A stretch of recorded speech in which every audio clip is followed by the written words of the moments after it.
Well, welcome back to another Guns Contractors video. This one is pretty special, certainly for me. I've been looking at potentially replacing my backhoe, had it a few years now, started to sort of prove the concept with it, and this new dual drive feature from JCB has really interested me.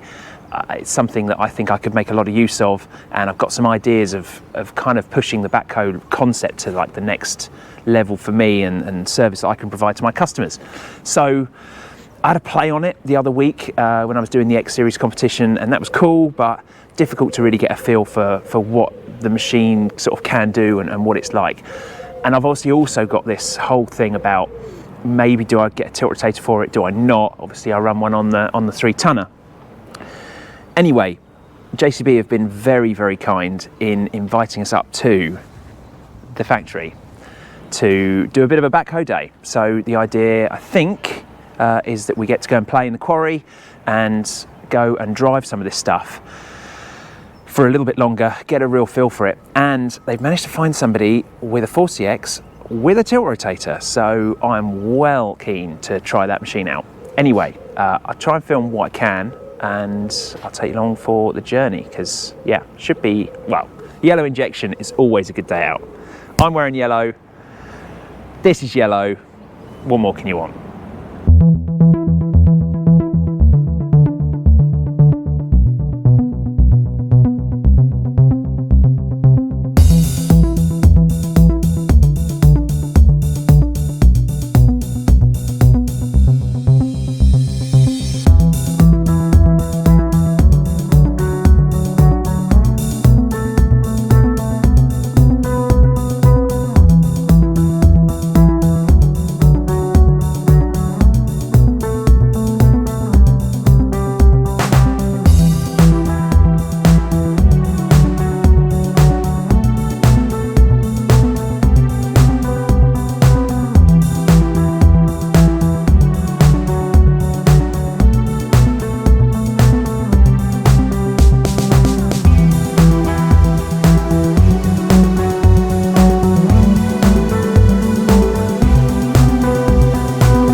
Come on, baby.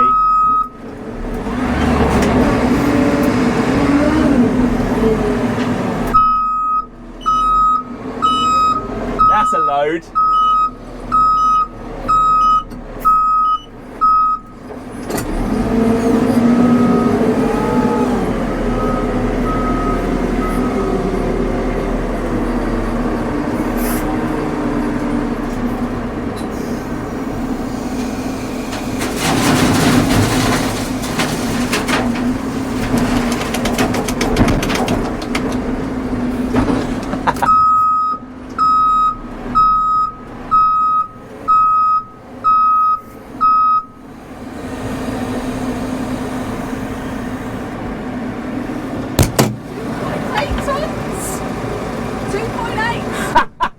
Was really heavy in the front. Every time. You only need to do nine cycles, wouldn't you? How fast could I do it then? Productivity, Georgina. No one else like a business owner needs to get something out of a machine. I'll time it now. Oh.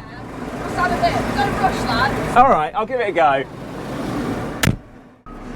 So we're having a go at getting the most you can in the lorry or in the bucket to start with.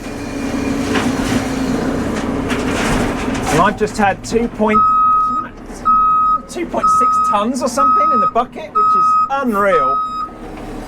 These 4CXs are some machine. You've got the kick down here, so you can knock it into first and absolutely gun it into the pile. It does help, of course, when it's not your machine and you're trying to do it with a bit of timing. Also trying not to run over the multiple camera guys who are around. This bucket is absolutely full. God, struggling to lift it up.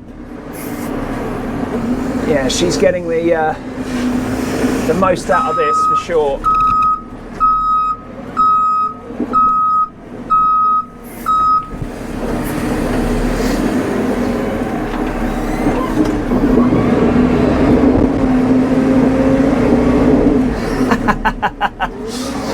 Come on, lift up. This is heavy type 1, of course, which probably weighs 1.8, 1.9 tons, maybe 2 tons to the cube. It's damp. So you're getting well over a metre cubed of material in the wagon for sure. And it will be interesting to see how many bucket cycles we can do before he's full.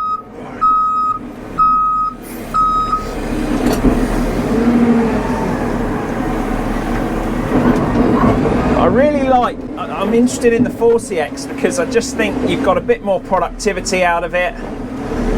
It's a little bit heavier. I'm looking to do more sort of stuff on wheels, sort of free on wheel stuff that you don't necessarily need the jack legs down for. And I think the extra stability, I think the tyres, the size of tyre will give you better ability to float off-road when you're in the wet stuff. Trying really my best not to damage this nice new lorry from AFS, and also trying to get a half decent time of loading this wagon up.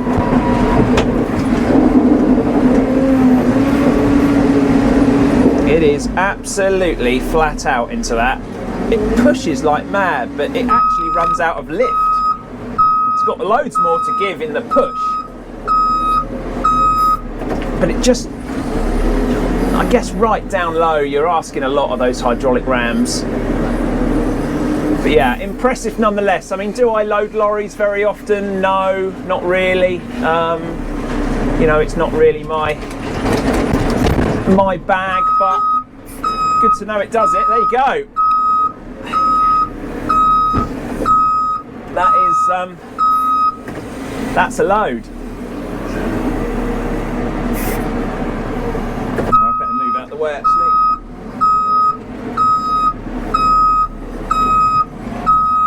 A lot going on here. Well, that video's been running for 6 minutes on the camera. So yeah, it'd be interesting to know if Georgina's going to tell me my time.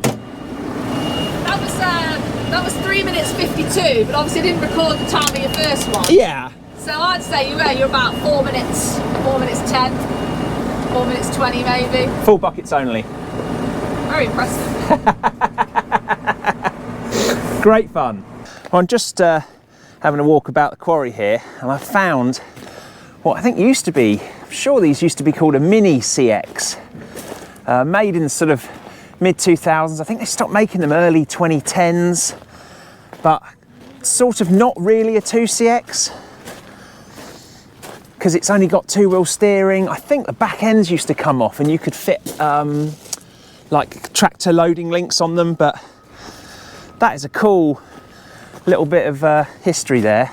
Kind of a shame that they don't make them. Actually, I'm not sure if that is a mini CX, you know.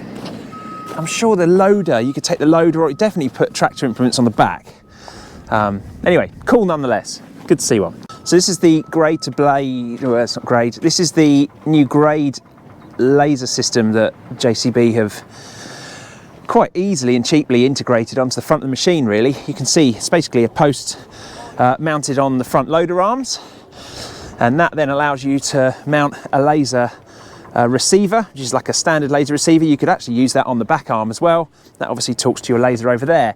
And then what they've done to try and improve bucket angle and sort of the way that to really grade is to have this clam open like this, and then you flick the lever with the right button in the cab, and it will actually set your bucket, these two cutting edges, not like they are at the moment, but both equally on the ground. Then you're sort of grading with the front of the jaw and the back. Now, that's not perfect for every situation, but you know, as a good starter for 10, that's how a lot of grading is done. You can push stone out and then grade, obviously only going forwards with this particular method, but it doesn't take long to backblade it as well if you wanted to. Then all you've got to do is keep your green light really on the thing, which you can see from the cab. I mean, obviously it's not set at the moment for him, and that's on the back from inside, but just trying to explain really what they've done with this new kind of system. It's pretty cheap. They're saying around 300-400 quid or something to get that on. That doesn't include the laser, of course, or the receiver, but a fairly cheap, easy solution. And you could, of course, use it on the back arm as well, because it's just a magnetic mount, right? Which you could then dig trenches or whatever with. So, yeah, not a bad bit of kit. My criticisms, I guess, are that if you were doing a grade, then this is actually only really measuring the center of the bucket.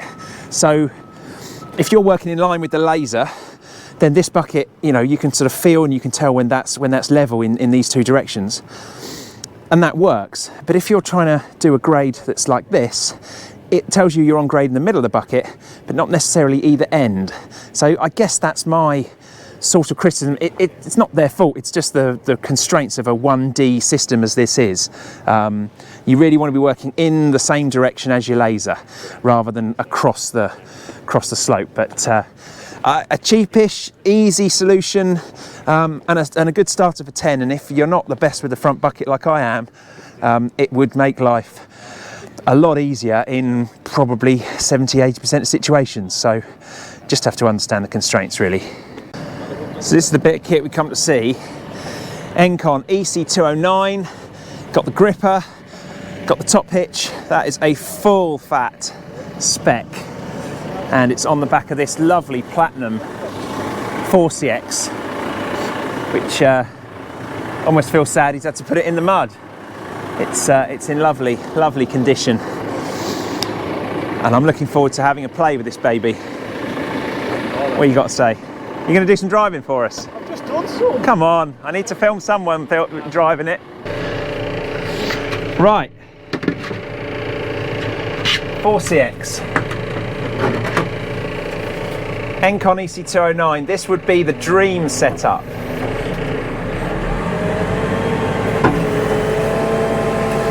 But of course, one of my concerns with this, I am a Tiltrotator advocate, is weight and the geometry of this on the backhoe. There's been an awful lot of work done with the backhoe over the years to allow it to tuck up, and you just can't. I mean, I don't want to damage obviously the paint on this brand new machine. It is absolutely lovely. 24 hours it's done, so we are talking brand new, but difficult to see on the camera. It doesn't quite tuck up tight enough. You'd have to run it down the road. You'd be sticking out probably a good foot on the side there. Maybe it could shift over a bit more, in fairness. You could probably slide the back actor over. It's probably got 4 inches on the slide, so maybe that would work. Now that's yeah. Okay, so everything has been adapted to the rollers as you would expect, and that's a bit different to mine.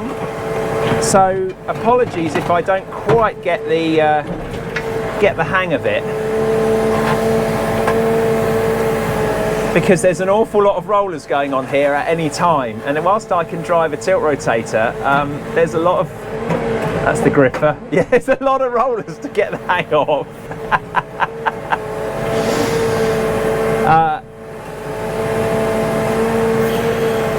So another worry I've got, I guess, because I mean this handles it, we've got the front bucket nicely down, we've got the stabilizers out, you know, but how does it handle, it's quite a big bucket, and how does it handle a full bucket at a bit of weight really, because you've probably got 300 odd kilos of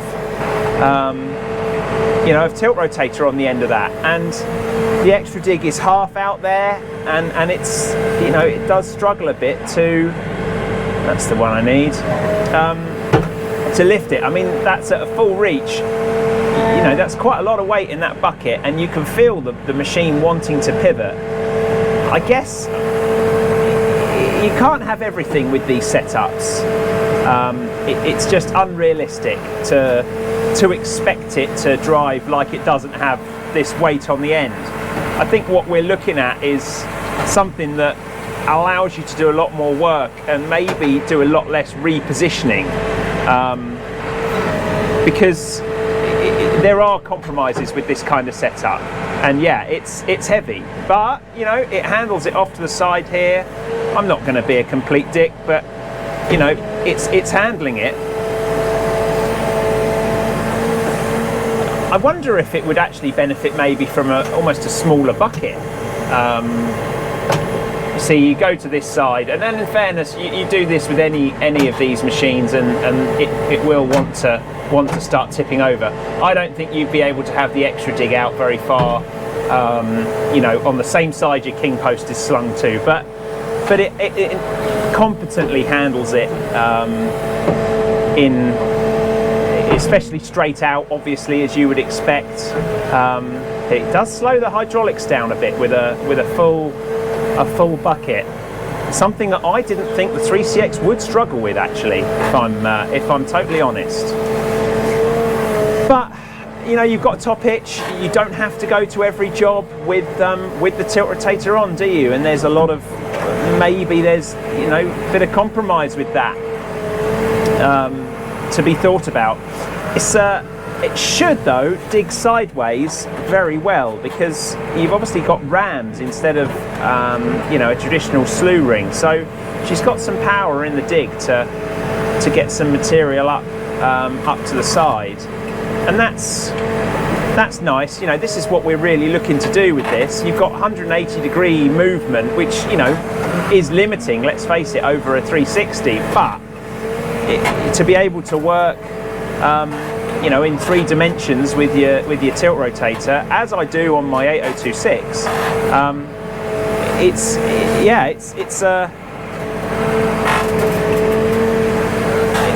it's a game changer, really. Difficult to explain on I mean, we've got a heap of stone here in a quarry in an open setting, but you know, it will dig well. It doesn't seem to have lost really any much breakout force there. Okay, I'm not digging anything really hard, am I? But again, I think, you know, what you gain in leverage, you know, you might lose in force, but you gain in leverage. Sort of how I found it on my small machine. But there is just, you know, you can clean yourself up away from the blade, just in a way that you can't otherwise do with a standard machine. Now, another potential issue I've got with the backhoe and Tiltrotator idea is working up close to the jack legs, because the boom just doesn't lift as much as it would on a 360. So, you know, you do have that sort of disadvantage, but actually with this, being able to just spin the bucket round like that, you can push material back away from yourself, which otherwise on a backhoe can be a bit of a compromise. You know, you end up with material getting a bit close, and it's very difficult to get at it. The bucket, you know, with this build height, you just can't work up very close to you. You know, the boom's already lifted up fully there. But you can obviously come at it from a different way. So that's, I mean, the bucket's on the ground there and the boom's right up. You know, you're stuck at this point. But I don't know, you can, because you've got the Tiltrotator, you can always just work around it. This is interesting, and you're hearing my thoughts literally as I'm driving this. So it's difficult to form an opinion unless you do an actual job, really, isn't it? But I mean, it's a lovely machine. this is a really nice spec machine. As you would expect, new machines are always nice, aren't they? But it definitely knows it's got this tilt rotator on the end of it, and I just wish that for the backhoe market there was like an in-between a 206 and a 209, you know. It just, they say the 206 isn't really good enough for especially the 4CX. They wouldn't warrant it, you know. I don't know if you'd break it or whether it's just not powerful enough. But I just think they're quite a lot smaller unit and they weigh an awful lot less, almost half the weight. And I think it would just handle it better because the machine definitely knows it's on there, and you know, we're not doing any hard digging here. Yeah, you could spec this of course with no gripper. That would be one way. You'd probably take 100 odd kilos off it with no gripper, but the guy who owns this, we were having a chat at dinner last night, and they share this tilt rotator with 8-ton machine as well. And yeah, I get why, you know, he wants the full spec, and he does a lot of pole, you know, work on poles and things, and I completely get why he would, you know, want to have a gripper. I'd love to have a gripper. I think they're an absolutely awesome tool. You know, they don't do them on the ECO2. I'm pretty sure it could handle it weight-wise, but it's just it's a compromise, isn't it? You have to decide really where your priorities lie, and you know, maybe for me the gripper is a step too far on the backhoe. Maybe the 209's a step too far. I love the ability to especially rotate the bucket. It is just so useful. Tilt is great, don't get me wrong, and the two together are lovely, and I do tilt and rotate all the time on my 8026, and I'm doing it here, just playing around. But you've got to say the rotate maybe is the key one, to be able to just work sideways, you know, with this machine is really where it's at. It's interesting. It's an interesting machine. Don't know. I can't say any of my fears have been alleviated by trying this, but what an opportunity this is to get behind the sticks and sort of get an understanding, a bit of a feeling for, you know, for what this is like, and what it handles like, because it doesn't handle it badly. It's just different, and maybe I'd get used to that. Maybe I've forgotten what it was like on my 8026, you know, before I had one. You know, there is no doubt that it's, you know, it's got a bit of weight on it, of course, but yeah, it's what we really need to try, of course, is what it's like with the jack legs up. See, there's just a bit of back. Yeah, a bit of back feed there on the dipper ram. As you bring this round, you know, it's asking a lot of that ram every time to bring. You see that dead spot? Yeah, interesting. Wonder what it's like with the. Let's do the naughty thing and lift the jack legs up. Put the handbrake on for him.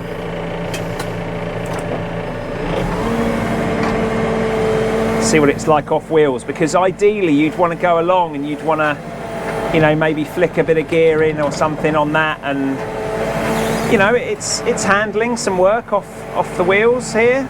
See what it's like with a bit of gear in it. You are asking a lot of a machine to handle all this and dig and do sideways, and it pivots obviously because there's a lot of weight on it. So I just ended up with the front end pivoting round there. Just loses that flickability that you get with a machine because it's got that weight on, but you do gain so much work area. It's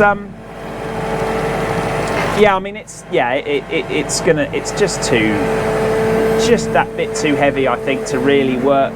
Maybe I'd get the hang of it. I mean, let's face it, there's that video of Matey doing the you know, doing the work with the with the 4CX in, is it Sweden? Everyone's seen that video. If you haven't, you need to go and have a look at it. And he's driving, he's on like an early, it's not even a dual drive concept, but it's clearly a modified machine. Yeah, a very impressive video. And the guy's driving backwards and forwards, he's doing all sorts of work in a trench, dropping bits in and out. Yeah, really, really cool video. But I do wonder whether he's either got different tyres, more thicker ply, sidewalls, maybe ballasted it up, because I don't know, maybe I'm not that good a driver, but I don't think you could do that with this machine set as it is. Yeah, which is a bit of a shame. I mean, more time on it would help. More time on it would help. And you drive the dual drive with the standard buckets, and you really feel quite confident, inspired by how that drives. This, I think, would take a few hours to really get your head around where the limits are and what the possibilities are. But an awesome bit of kit, and really, really pleased that I've been able to try this here. And I wish these guys all the best with it. And the idea of swapping it between machines, I think, is a great idea. Very cost effective, that.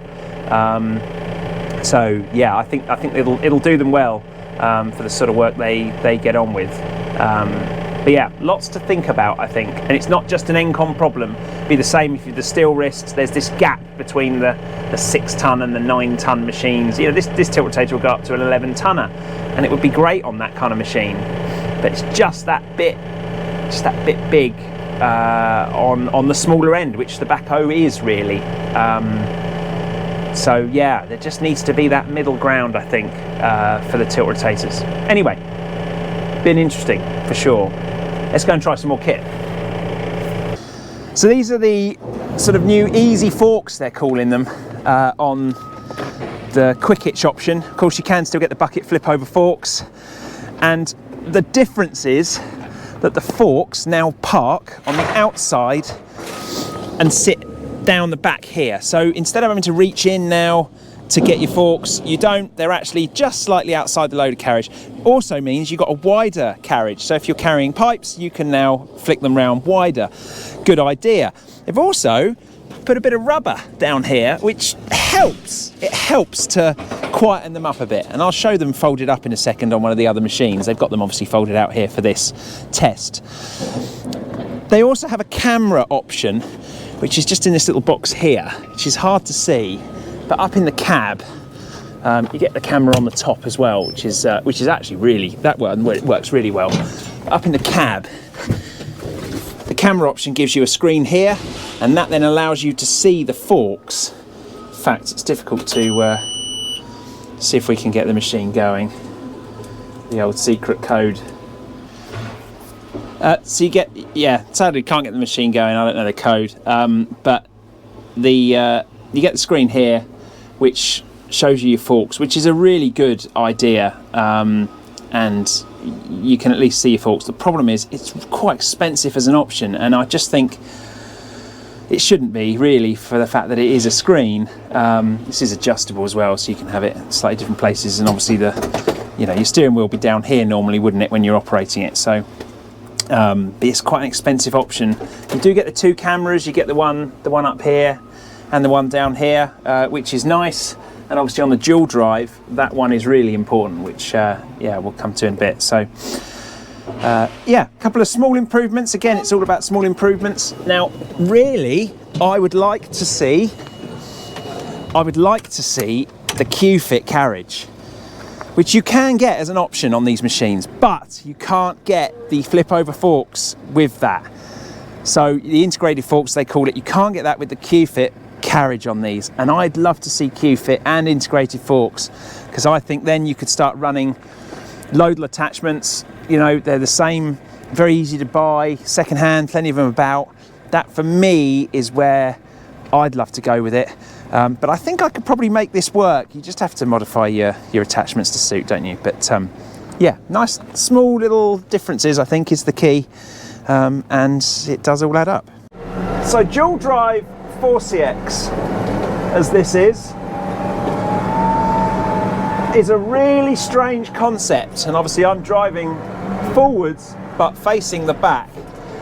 And I really want to try free on wheels work where you can, if you have your rev set, you should then be able to, that's better, there we go, do some work, stabilizers up, and you could actually grade, or if you were ditching, for example, you could do a pass with a bucket very quickly. Then you can flick it into forwards, which obviously is actually reverse. Stop, do your next pass. The revs automatically pick up. This is nearly the production machine, I'm told, and it's improved even from the one that I tried the other week at the Greenshields Dig Day.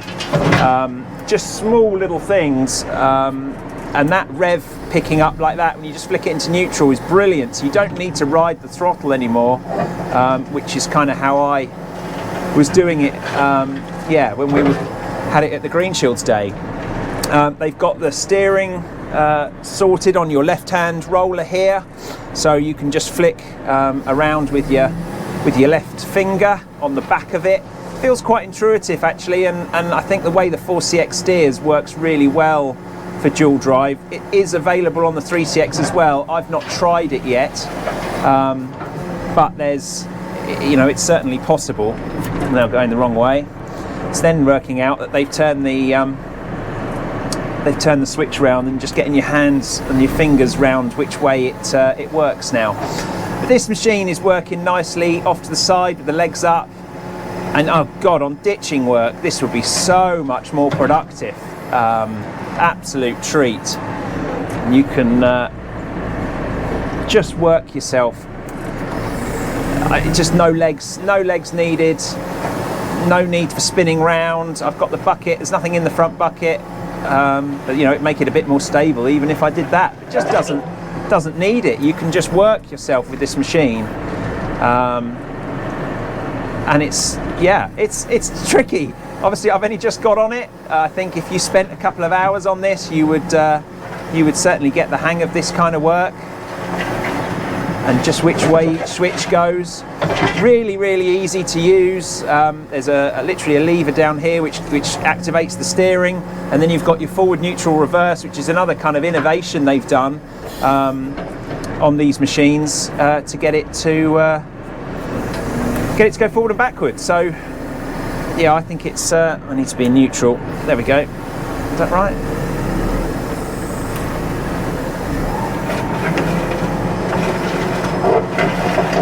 It's tricky to talk to camera and drive a machine and do all of this work in one, but I can assure you that it's great fun to drive.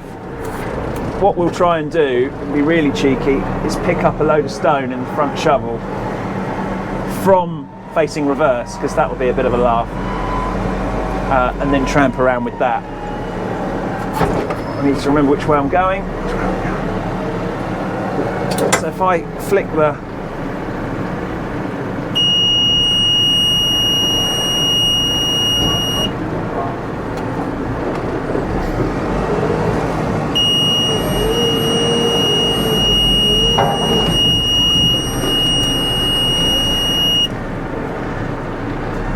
So that's now me picked up with a bucket load of stone that I've got in the front. Whilst facing the back, I'm now tramping back to my job site. I can very quickly, I mean, this might be easier to be honest if you did it in forwards, but it's just to prove the point really that you can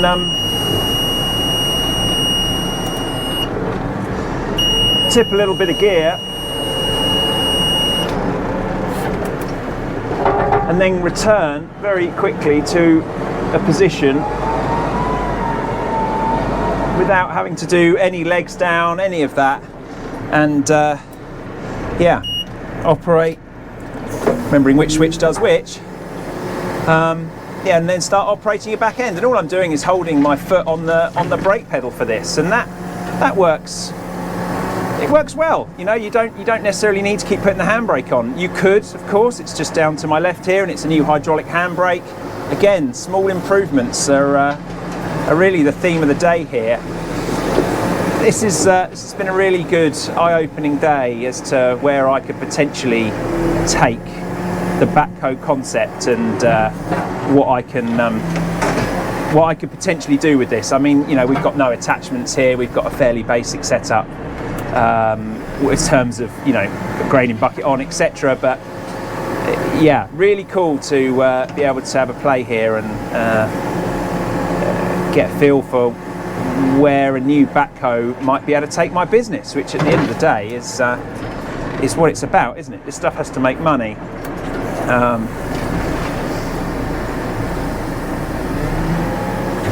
I do like that auto idle feature when you knock it into neutral. That is dead handy. I mean, it's not the most amazing work in the world, but if you were working on curbs or something like that, you could run rings around this, travelling up and down. You can take a bucket full of stone, take a bucket full here, look, hanging it out the side, flick it into reverse, drive yourself down the road a bit, potentially spread it out over here. I mean, yeah, okay, the king post is in the middle, but yeah, you could. This would be very productive. Almost running it like a wheel loader or a rubber duck, really. Yeah, loving it. This is a game changer, I think, in terms of the backhoe and, you know, innovations in it. It's been a long time since they've really come up with something as significant as this in terms of. Georgina's now telling me to wrap up. I just want to drive diggers. Oh well. Fun time's over. Well, it's been a fantastic day out, and as you expect, the yellow injection is always a good one. And I just thought I'd take a moment to explain what we did this afternoon. We've just been around the story of JCB, which is their sort of museum here, how it all started, and you know, from very early agricultural days of making tipping trailers out of essentially scrap iron from the war effort to right through to the modern day, really, and all the achievements like the Diesel Max land speed record, etc. It is impressive, and it's great to see a UK company like this excelling on a worldwide scale, for sure. And we also got to walk around the backhoe production line, quite a quick tour, but you do see literally sheet metal coming in the gate just down the road here, and they bend it, weld it. The cabs come in from a couple of miles down the road, and they assemble these things very, very quickly. It's amazing how many they churn out a day. And yeah, nice to see how all these things sort of put together and the way it gets assembled, and all these different components come in from different areas, all just in time. And every machine is made for a customer. It doesn't necessarily have someone's name on the boom, but it does have either a dealer name or a customer name, on the job sheet. Which is, it's really cool, and it's inspiring to see, of course. If you like a bit of manufacturing engineering, there's a lot to see here. And if you ever get the opportunity to come here, I mean, you can book your own tour, and they'll tour you around, and it is a fantastic day. So I would always recommend that if you're into your earth moving kit, which probably if you're watching this video by this point, you still are. Anyway, thought I'd just take a moment to reflect maybe on my thoughts, because there's a lot going on today, and you're jumping in and out of machines, and you kind of got to get used to these things very, very quickly. There's people watching you, and you're also trying to film and kind of come up with something to say. It's tricky. So I guess I thought I'd do that in front of the anniversary machine here in the classic colours. I'm not that massive a fan of red buckets, but yeah, nice anyway to do this in front of the one of the limited edition machines that's still here. James is off, and I guess where are machines? He's now going to keep driving around the car park beeping at me. I guess you have to sort of ask, where are machines these days?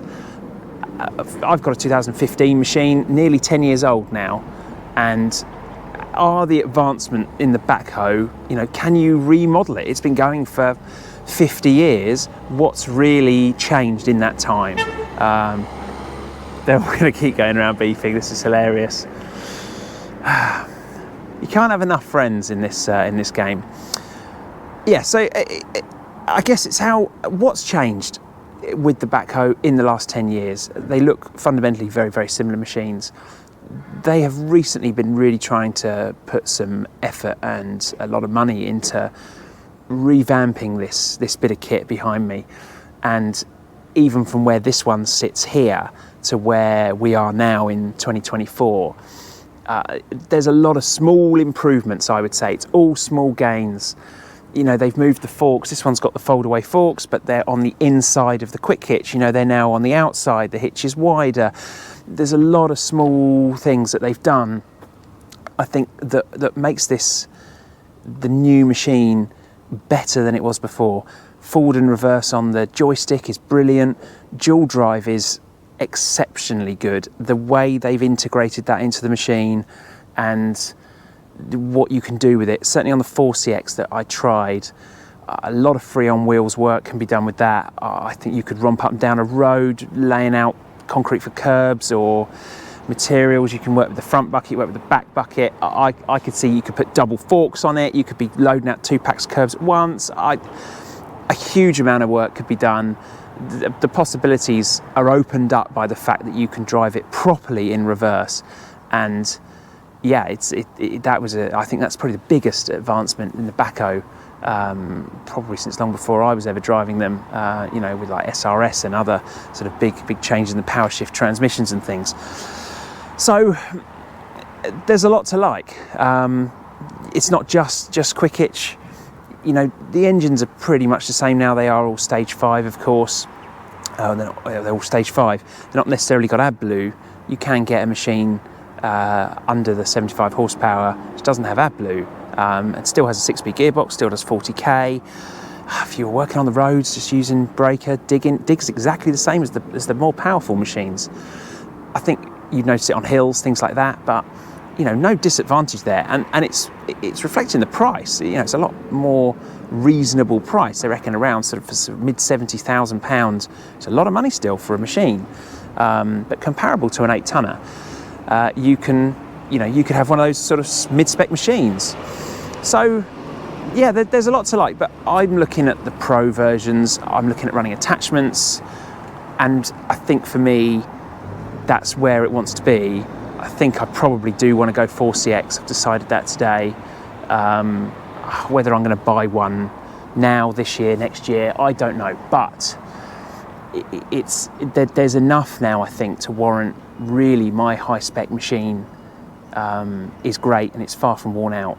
But there's enough now to really think seriously about potentially upgrading that and, you know, moving on to something newer. And really pushing the envelopes of where I think I can go with this machine, what I can do with it, and the attachments that I can run, and obviously ultimately money you can earn. So it's been a really good day. The Tiltrotator, I sort of knew it was always going to be a bit compromised on that machine. I understand why. He runs the gripper, he shares that Tiltrotator unit between 2 machines. So I kind of understand why he went down that road. I think it's a bit of a shame on the backhoe, but I'm sure it works great on the 8-tonner. So, you know, you have to compromise with these things. Yeah, it'd be a lot of money for a Tiltrotator, and I don't know if the compromises that you have to make to run one really outweigh the advantages, for me anyway. And I think that's why they're pretty niche and not a lot of people have them. If I had an 8-tonner, you could probably justify it by, again, switching the 2. I could kind of see that. But a lot of the time, I'd much rather work. I think the backhoe buckets they have are just really well designed, and weight is critical on these wheeled machines.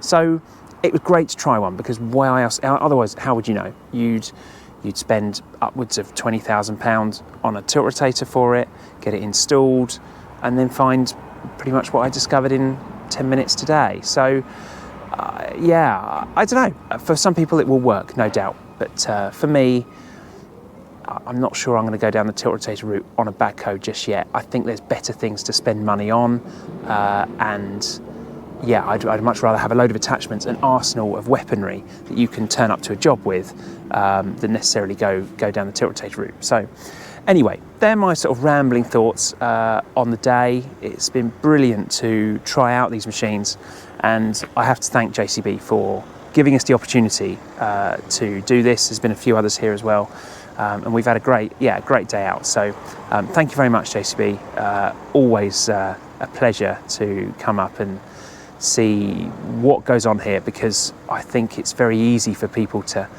sort of think negative, particularly, you know, bash the yellow brand, sadly. And yeah, you know, I've pointed out plenty of things that aren't perfect, but you see the people here, you meet the people who are behind the scenes really trying their best to push on and improve stuff. We had a conversation about windscreen wipers, of all things, and there's plenty to talk about, but you know, I now understand why not why there's a problem, but why they haven't changed it. There's a lot that goes into this stuff that's not always that obvious on the face of it. So yeah, again, great day, and you know, we always give our feedback, and we hope that gets that does get received as well, and in time, you know, changes. And they are really trying to push on the backhoe product. So yeah, it's been a great day out. Anyway, that's my rambling thoughts. Thank you very much for watching, and I got a long old drive home now, and sadly got to say goodbye to this old girl. Thanks.